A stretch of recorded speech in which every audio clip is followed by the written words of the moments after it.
Okay, I'm not really deep into music. Like, my knowledge of music is not really, I'm not a music savvy. But everything that I love is from the past. And I'm very nostalgic, and this is the relationship I have with music. And this was my dad's favorite song. So it reminds me of him. And It's part of all our childhood growing up here, right? I feel. At Yeah. least it wasn't part of mine. I felt I know the song, but I never knew who sang it until you know. I love you it so sang much. that. And now already that you put it, it's, oh my God, it's, yeah. What is it? It's an emotional start. But isn't this what music's supposed to do, right? I mean, you don't 100%. need to But know about music. What does that mean that now I'm really not into music? It's almost, I live in the past. No. Oh, hold on. When did we inverse the role? Wow. Okay, the question has begun. The thing is, with the song, has also been made in so many different ways. So many versions, yeah. Madfai is one of them. One of the love more him. recent ones. This is really old and it brings up so many layers. You're all about layers. You're all about 100%. retexturizing. If I know enough about As you you see, correctly, yeah, you've been 100%. retexturizing. You've been bringing a bit of the past to the, and you're quite emotional. I'm all about, like what I'm wearing is I didn't wear from my brand. It's a vintage jacket. Music that I like There is you from go. the past. There you go. And I really appreciate old glamour. And it plays a big role in my fashion and in my art. Hello and welcome to Forward Moves, a podcast hosted by Lina Nahhas and Raja Haddad, a conversation with our guests where we talk about their path and their journey to success and what obstacles they have overcome through that journey. Hello, Mariam Yehia. Hello. Or shall I say Mrs. Keepa? Interesting question. I relate to both. Recently, I'm introducing Mariam Yehia more because I'm in a place where I really feel nostalgic to everything from the past. And Mrs. Keepa is something that have been introduced 2016 to the world. But I got this nickname from my husband, who goes by Keepa. He was a goalkeeper. So when we started dating, which is 2011, people called me Mrs. Keepa. So it's recent in a way. I loved it. It was very inspiring. And this is why I called the brand Mrs. Keepa. But now I'm in a stage in my life where I'm looking into everything that really made me who I am. And being Mariam Yehia is a key part of that. Is who I am It's And it's originally. eternal. It will always 100%. be. So, yeah. Well, I'll do the official intro. Okay. All right. For our listeners and viewers, Mariam Yehia launched her label Mrs. Keepa in 2016, as you said, fulfilling a lifelong dream inspired by childhood memories, watching her mother sew clothes using Burda magazines. When I read that brought me back like years into the past. Burda magazines. With This is the amazing. Following Exactly. this line. It's like And this you is- automatically imagine a dining room. Like with the matfai in Pajamas, the yeah, photo, matfai in the in the background. Yeah. Inspired by Dubai's patchwork of evolving identities and her own duality in terms of 100%. identity. You're half Egyptian, half French. That's the old identity. So That's yeah, the old identity. I know We'll it's in we'll my come back. back to that. That's So very yeah, interesting. I'm more Egyptian than ever. Interesting. We'll come back to that. Yeah. So you use that in your designs to explore and through fashion and combine, these, I don't want to say contrasts, but the different images that you try to present and of these overlapping cultures. The result is a new, richer visual language that that's demonstrated through Mrs. Keepa, the brand. And these narratives are reflected in pieces that blend tailoring and sportswear, Yes. developing an aesthetic that fuses the effortless French flair that Mariam Yehia grew up with the multicultural details she That's later the only discovered. authentic part in the French. That's not the authentic part. Yeah, Okay. which is, it's part of who I am. Like my mom is half French. My Yeah. grandma is 100% French. And I was born and raised in Egypt. However, our household has been super European because my mom's identité is very Frenchy. Very Francophile. 100%. Yeah. She didn't really mingle with the Egyptian culture. She was in a very conservative French household that made her a very European person in her attitude and behavior towards life. Was that in Cairo or Alexandria? Actually, no, Ismailia. My dad, Ismailia? my dad was Uptan Bahari. He was a wow. pilot. Captain. Yeah, captain. So we lived in Ismailia, which didn't really. Conform either to. It's like at the end of the day, it's a small city, So we were really in a very conservative, excluded from what Egypt is about. Right. Egypt is chaos. Egypt is Live. alive 100%. I mean chaos in a, In a positive way, an yeah. klaxon. It's like, Ismailia is the complete opposite. So the French part was in the house. So it was something very organic. My mom's behavior towards life, even her making our clothes, it's a very Frenchy kind of practical, convenient, which she learned from her mother. So this is why, and I was born in Ismailia. I left to Cairo when I was 13. So, this is the time where you really develop your personality. Exactly. So, and Ismailia, it was made by French, by the way. Yeah. So when Canal de Suez was built, it I was didn't know done. that. So it was founded by French. So the architect, the houses and everything. So it was really as if I lived in France. In France. Yeah. So this is why, we're a bit different. Me and my sibling, we're a bit different than what a proper Egyptian would be like. We didn't grow up in a family where you have a lot of cousins living in Cairo, mingling. No, it was just the four of us, my dad, my mom, and my sister. So that's almost like the beginnings. It feels like this is where it began for you. Can we say that because you were the mom, the making of the clothes, that kind of French identity, but within the bigger scope of the Egyptian identity, is that how it began for My you? dad was very Egyptian. So this is where the mix came. Right. My dad is a typical Egyptian. What is a typical Egyptian? Yes. Typical Egyptian, very, very loud. A bit, when you say sans façon, and when you sit with someone, you was, oh my God, that was like, كتير, like you just sans façon. He would deal with very much in your face. In your face. A joke that would come to his mind, he would say it in front of me and my friends, although it's like it was super Egyptians are super unfiltered, super. So it was a really interesting mix, my dad and my mom, and it really made me who I am. I took this very artistic, calm, introvert part of my mom. However, my dad made me the independent, strong character. I don't know if it's a word, unintimidated from... uninhibited, Yeah, it's from my dad.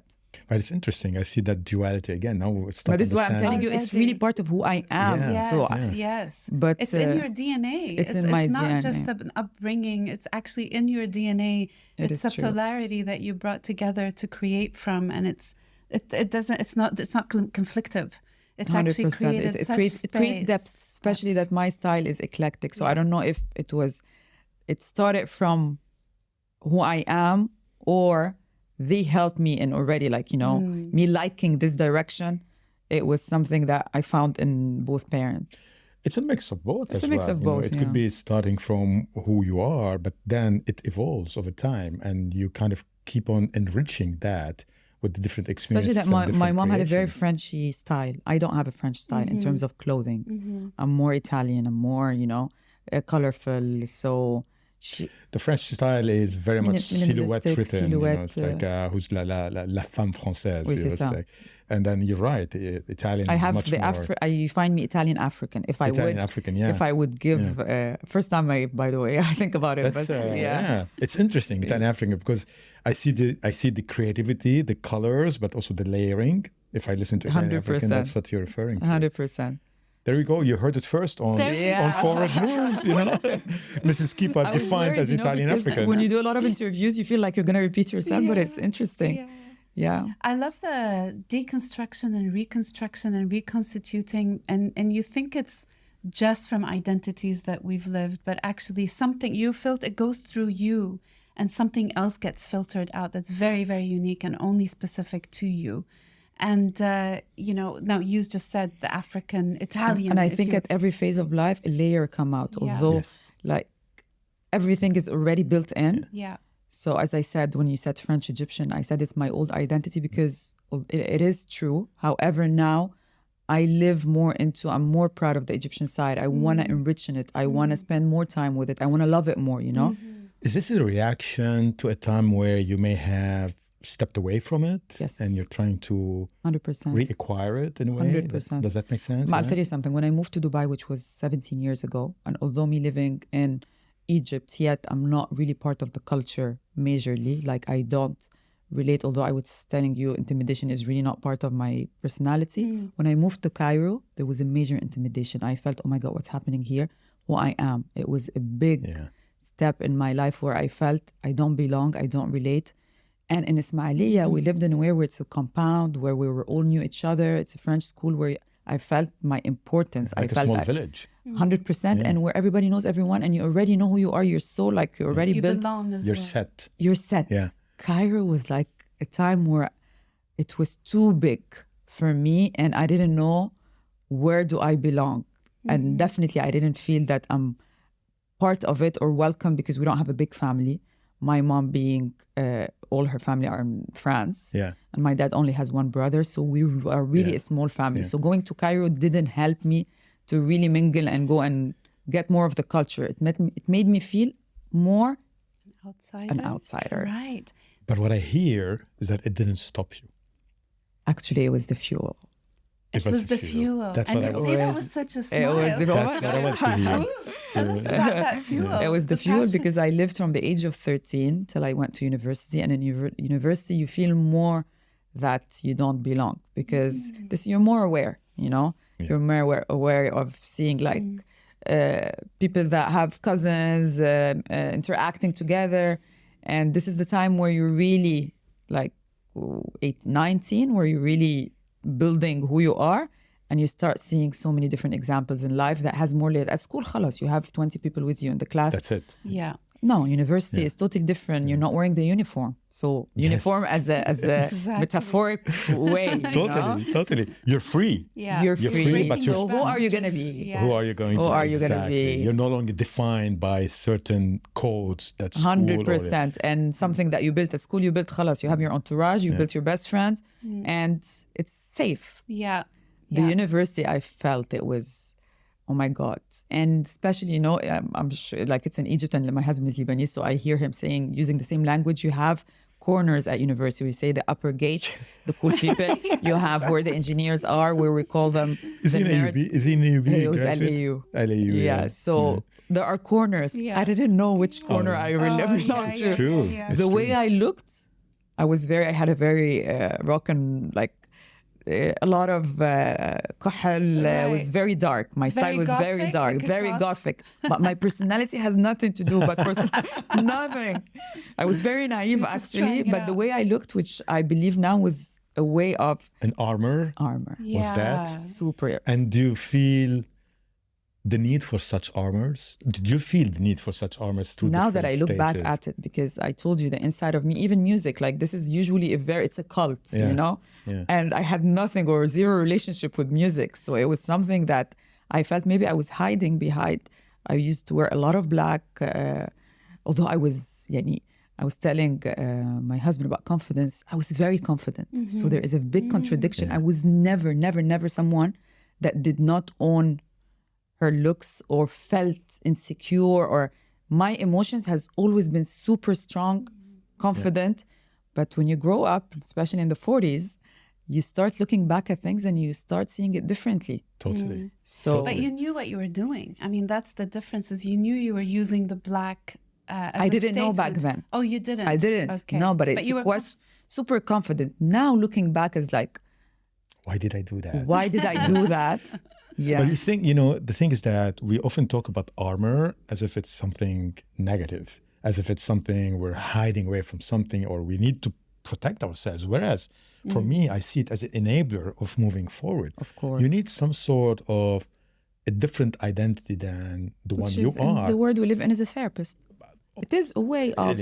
It is. And You're an right. armor actually is the reason there's an armor even in war is to protect who you are and to find out who you are on the way, as well as 100%. to break out when needed. Yeah, Like you exactly. take it Yeah. off when you need to take it off, but it's 100%. that breakdown to get out of the armor is also a step, and staying within the armor is a previous step. But to the key here is for you yourself. to be, how to say it, comfortable with the armor. you Aware. wear. Right. Aware. Aware. Yeah. And you own it. Yeah. That's it. Some people package things in life because of the insecurities, but still they are unhappy. Yeah. They're not too sure about They are not that. too sure about it.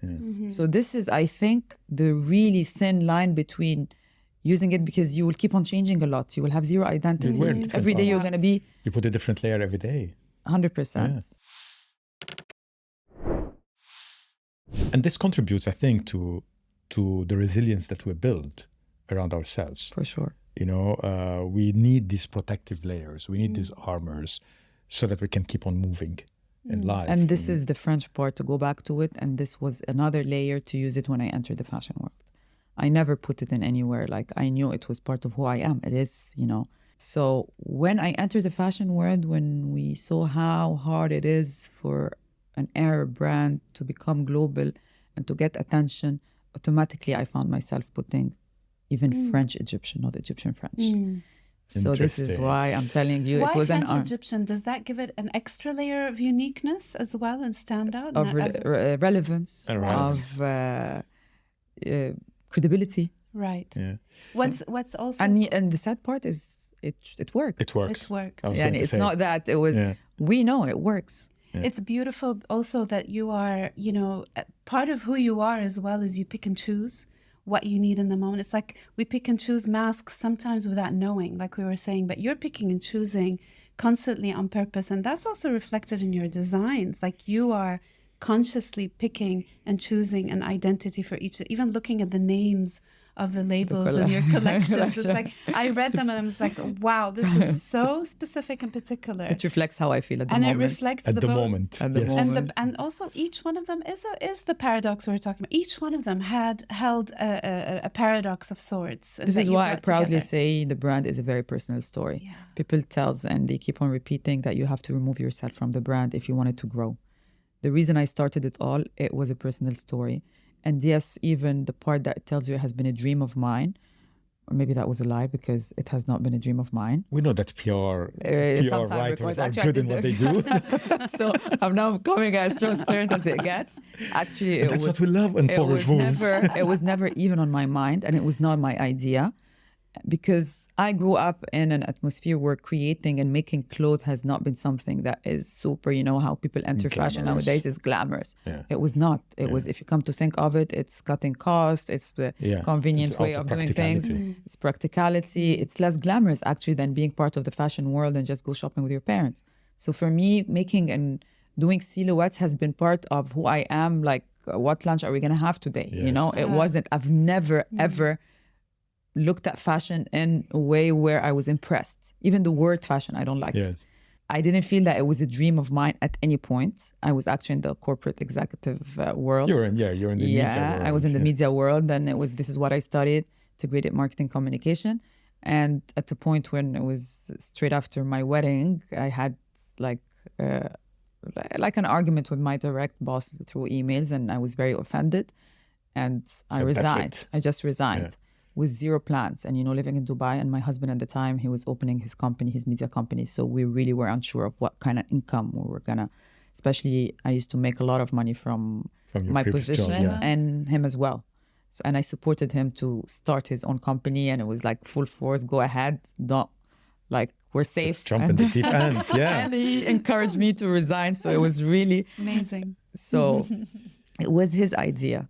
Was it his? It was his Okay. idea, and this is why the brand is called Mrs. Keepa. But something must have inspired him to give you that idea. We were right? sitting, It's I not- remember very well, we're sitting in Venice, and I mean, what better place to have such an idea, right? it started in Italy, and I was like, oh my God, Basil, what's next? He's like, what are you talking about? It was very, like, the answer was very, for him, trivial. Natural. It's like, what are you talking about? Fashion is next. It's like, what do you mean? And I was shocked.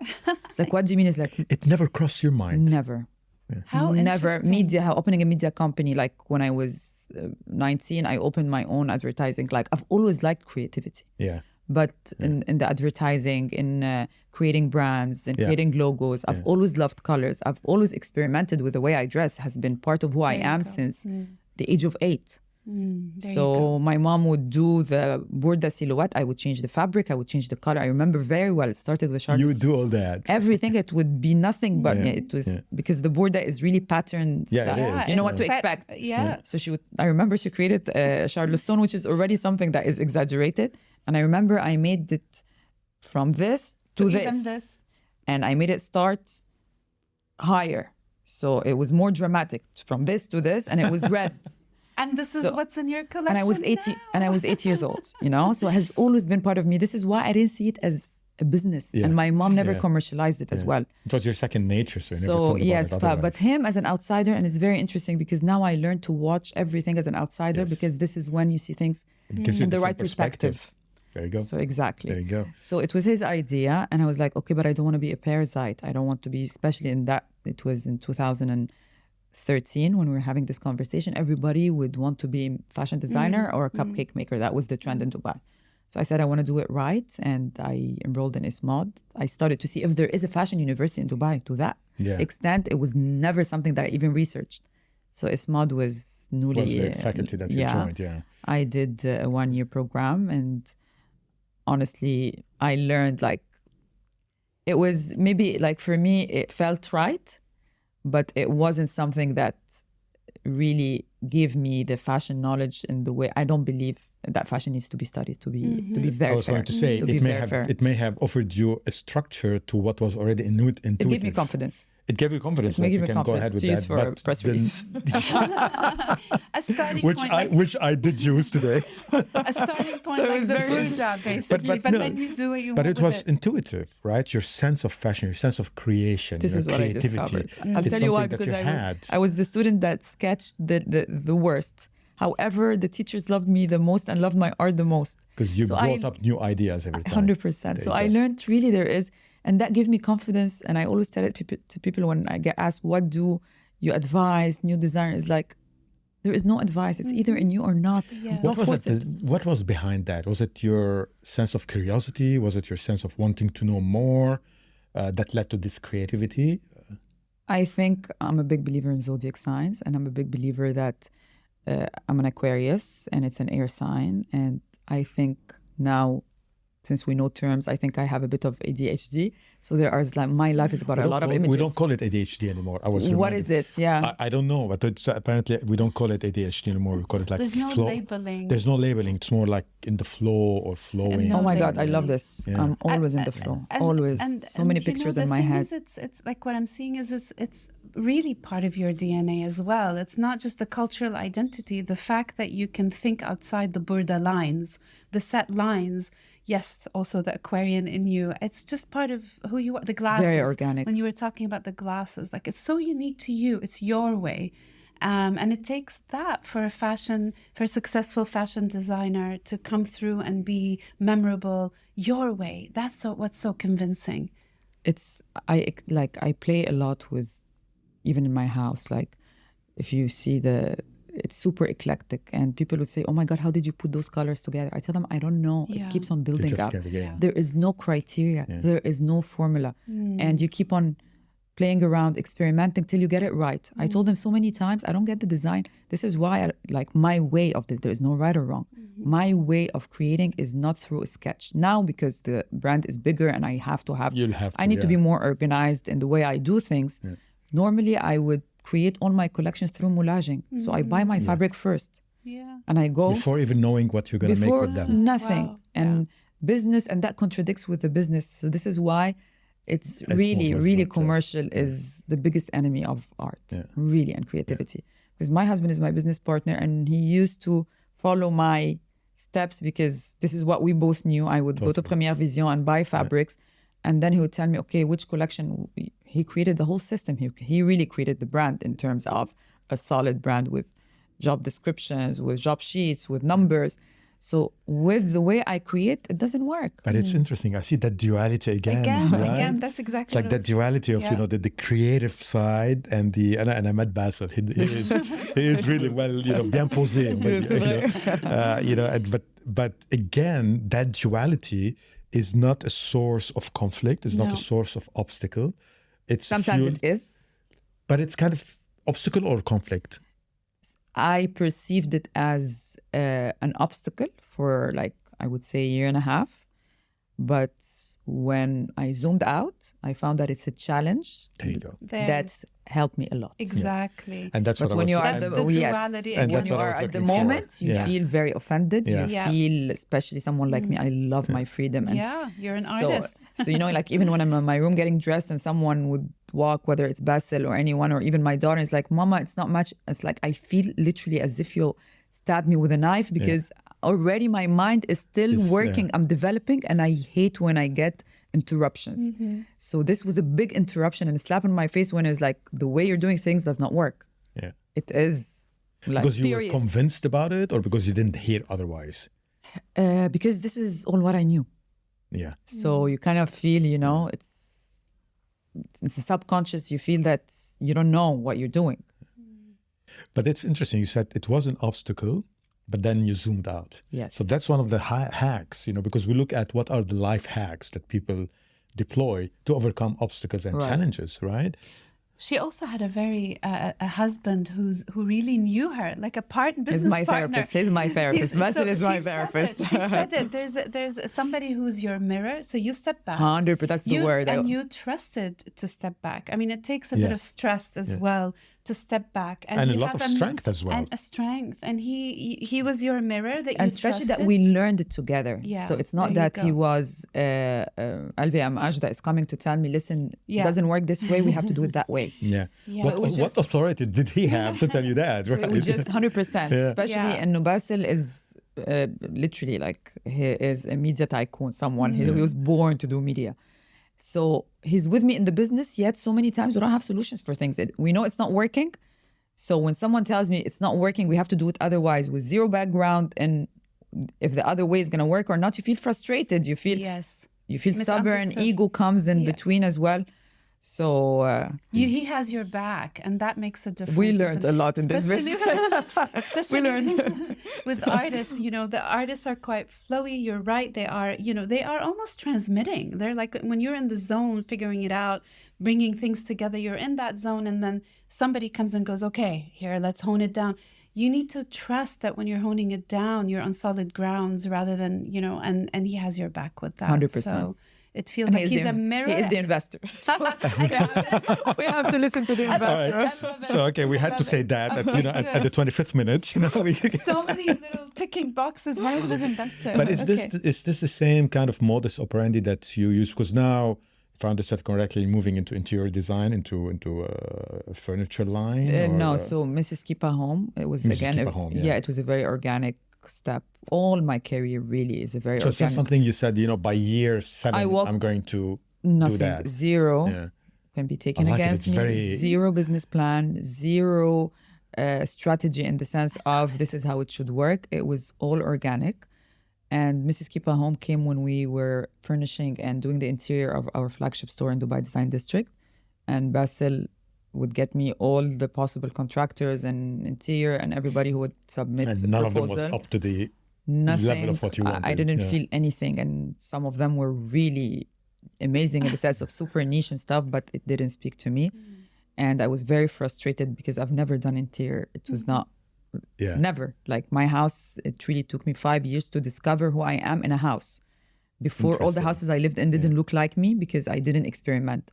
So the last one I was like, it kept on, like literally when you walk in, you see Mariam dressed in something. Again, layering. Mariam dressed in something. It's all me. So when I started to do the atelier, this is when everything was a Mrs. Keepa Home outcome. So the furniture was pre-owned. The fabric would be stock from... So upcycled everything is upcycled, everything.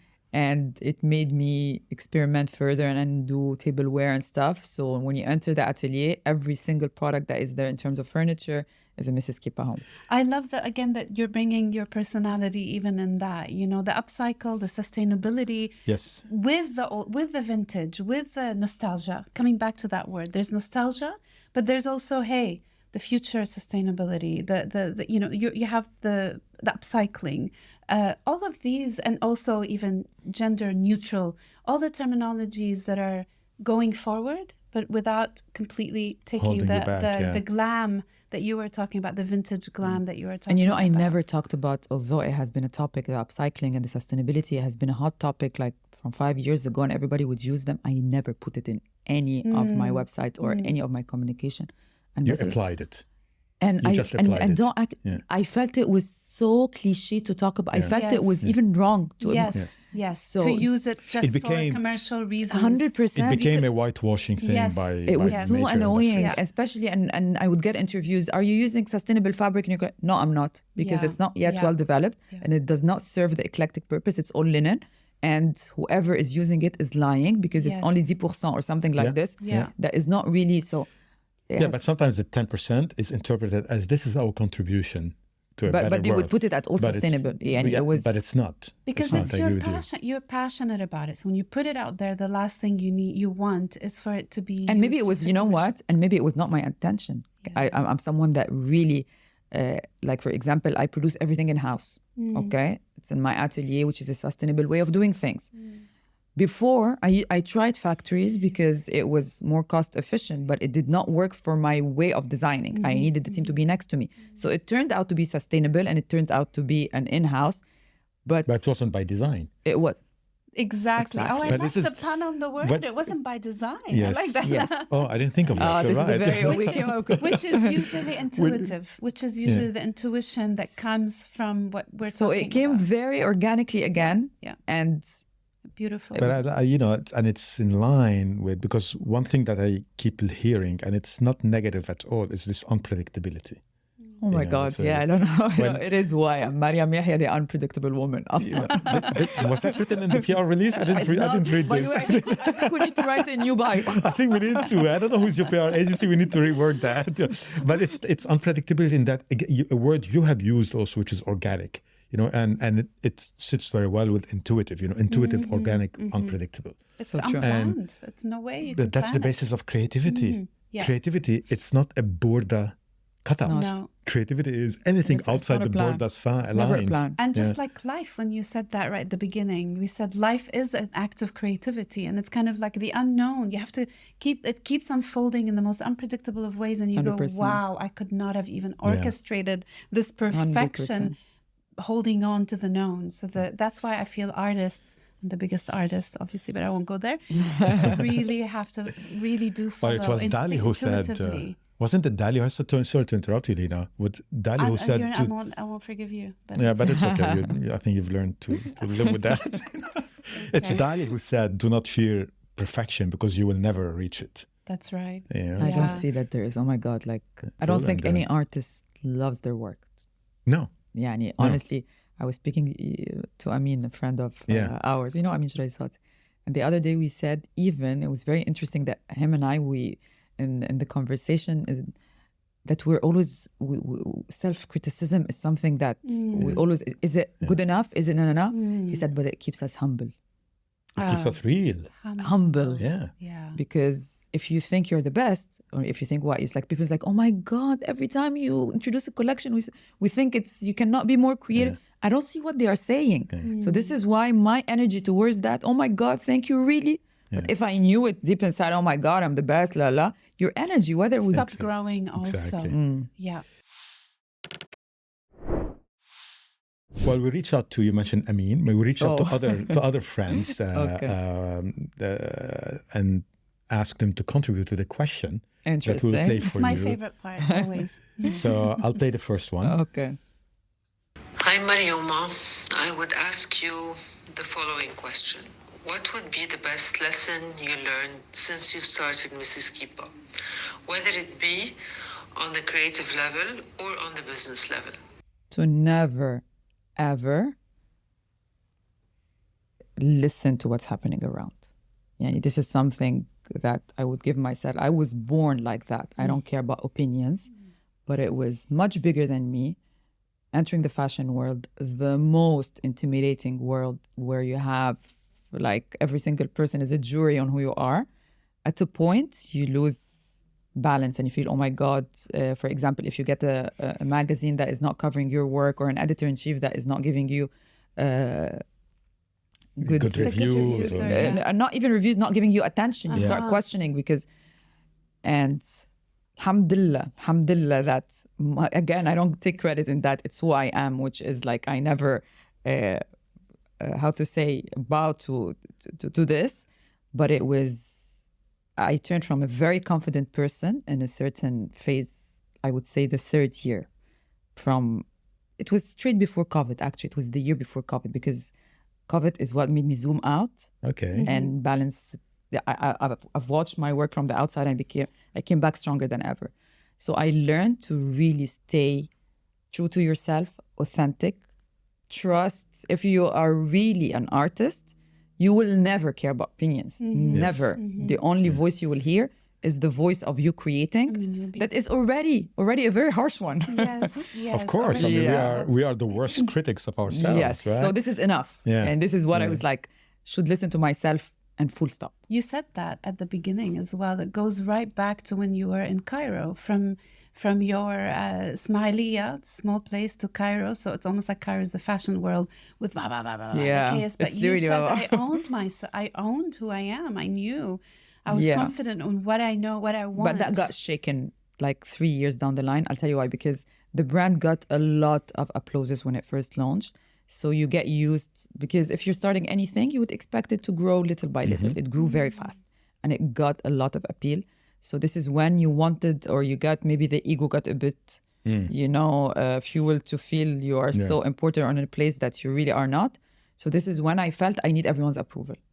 And I started to lose balance. And I think it got reflected even in one of my collections. And COVID came, I stayed home and I watched my work from as an outsider. I had a year to assess, and I was looking, I remember very well, I'm sitting on the couch. It's like, oh my God, I love that. Oh my, Bess is like, this is the first time I hear you saying something good about your work. Yeah. And this is when I even introduced a collection where people were still staying in their house that was super eclectic. And Bess is like, this is a wrong business decision. Who's gonna wear that?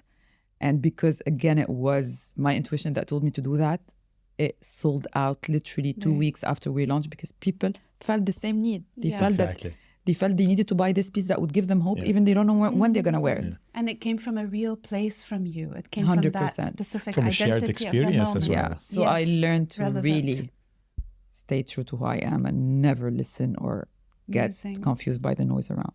And that's what kept you real. 100%. Yeah. It takes knowing oneself.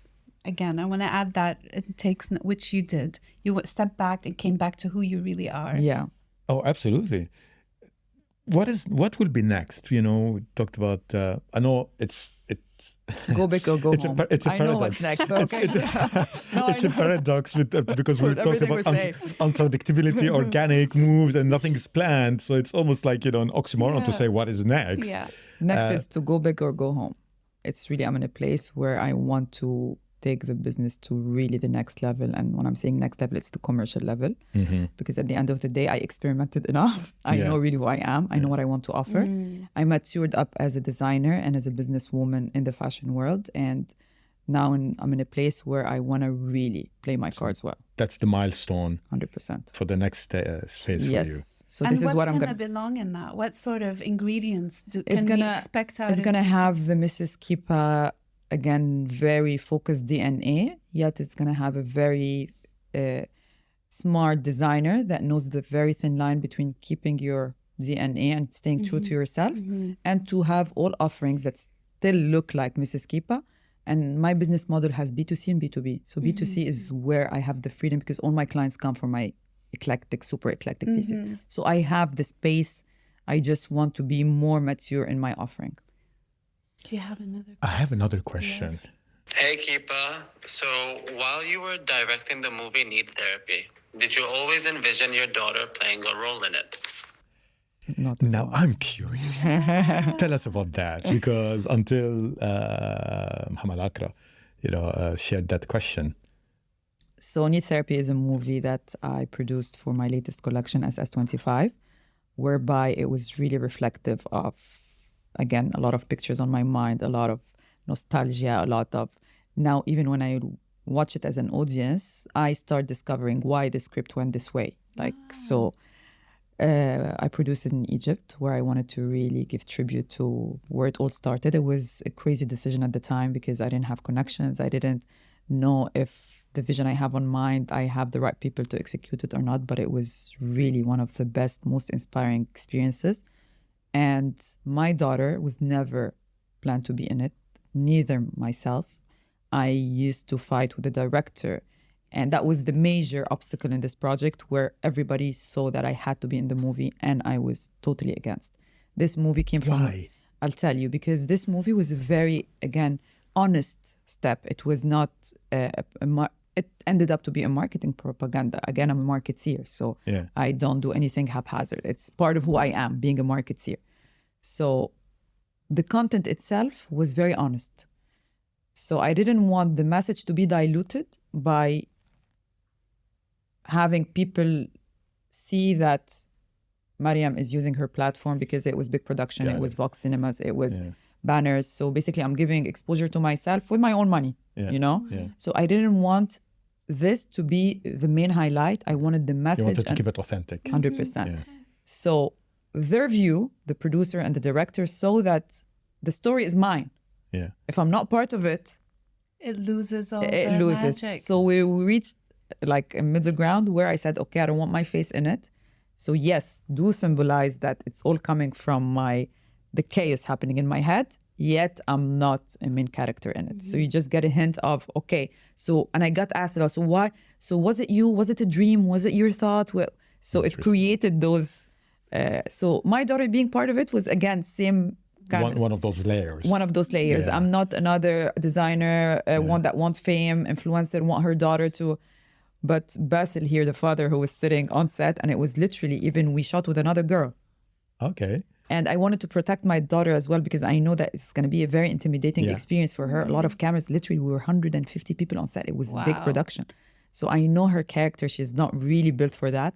So I was, as a mother, feeling that I didn't want the stress. I want to focus, and especially when I'm at work, I'm very stressed. So I wanted to focus at the picture perfect, not having to worry about Isabel, part of it. Another part, I didn't want Isabel as well to be someone, here, she's pushing her daughter. So the director said, okay, we filmed it already, we're safe. Let's do it with Isabel. Interesting. When we filmed Isabel, so that's it. It's the energy. The director told me, if it's not your decision anymore, especially, again, the story is personal. So it's like my dreams. It's like you see your daughter, but you see her with another mom. Exactly. So it's part of the paradox. So it served everybody was happy at the end. I love, again, one just last thing. Again, it's just like layer within layer within layer. And the movie is so much, it's like Inception, by the way, the movie. So many people left, it's like, okay, what's happening here? One of my favorite movies actually is Inception, because it really does reflect. And so many people hated it, by the way. So people that looks at things at surface will not understand this chaos of thoughts. The chaos, the layers and the mirrors, and how everything is reflective of everything. And at the end of the day, it's you who's co-creating. And at the end of the day, you don't have answers, which is Inception. Is like, oh my God, what just happened here? You're not sure. You're still not sure. And you don't know where it's all coming from, but you're just following. Or where it's headed. You're just unfolding. I'm loving this. It's all about identity. It's all about the different layers of one's identity, the unpredictability. The unfolding. And how is this all coming together to who we are today, but not sure who we will be tomorrow, because tomorrow will be just an addition of who we are today and what happened between now and then. And what do you really stick to? What do you let go of? Like, you stuck to your grounds with certain things in the movie, but then you gave in to something else. It's like such a dance. It's such a dance. And she was like, it was a dance. Isabel was in a dance. There you go. No. Dance and movements are a big part of Lina's and this is the world. energy. Wow. So she's co-creating, co-dancing with mom's dreams. Interesting. Do we have one last question? Yes. To ask Mariam? Well, she answered one of them that for me was one of my most important ones, is what would she give as an advice to younger Mariam, or to those coming after you, learning from you. She partly answered it, but I'd love to ask it anyway. And we had a beautiful way of it also asked is, what would you have thanked the younger Mariam for? Okay. A year ago, I used to always blame my dad because I wanted to study fashion. And it wasn't coming from really like a curious place. It was just like, I wanted to travel. So what's not available in Egypt is fashion. So it was really, not a deep-rooted reason. And he's like, no, you stay here. Your sister's at the American University. You're also going to study the same, And he stopped it for me. So I was thinking to myself, maybe if I started earlier, I would have had more time for me to reach where I wanted to reach, younger age, blah, blah, blah.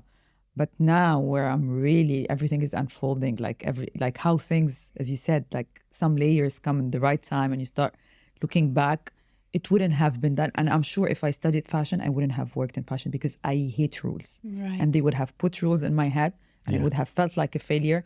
And I think this journey, alhamdulillah, reached where it is because it was organic and not studied. You can't structure creativity. So I would tell myself, just trust the journey. Beautiful. I I love that. Yeah. I love it. Trust the journey. Well, Mariam, we trust your journey. We trust your instinct. This was so inspiring. And we can't thank you enough for what you have shared with us, for the authenticity, for the kindness, for the love. Thanks for having me. It was really special. Yes. And for the layers. I and love for the those layers. You know. Yeah. You know what I'm talking about. Yeah. And we can't wait to see your next creation. I don't want to say I cannot project, wait to see it as well. you know? And of course, we can't wish you, we're not going to wish you success because you've already accomplished so much of it, but we can just wish you further joy and pleasure Thank you. in I really doing what you're doing. appreciate it. Stay Thanks for having curious, me. stay creative, and please remain unpredictable. I will. It's not by choice. That's great. That's good. This has been Forward Moves, hosted by Lina Nahhas and Raja Haddad. We had a good conversation with Mariam Yehia, creator of Mrs. Keepa, and her path and journey to success. If you liked our episode, please give us a 5-star rating and tell your friends about it. This was recorded at the Podster Studios. Our producer was Sai. And until then, we just wish that you keep on moving forward.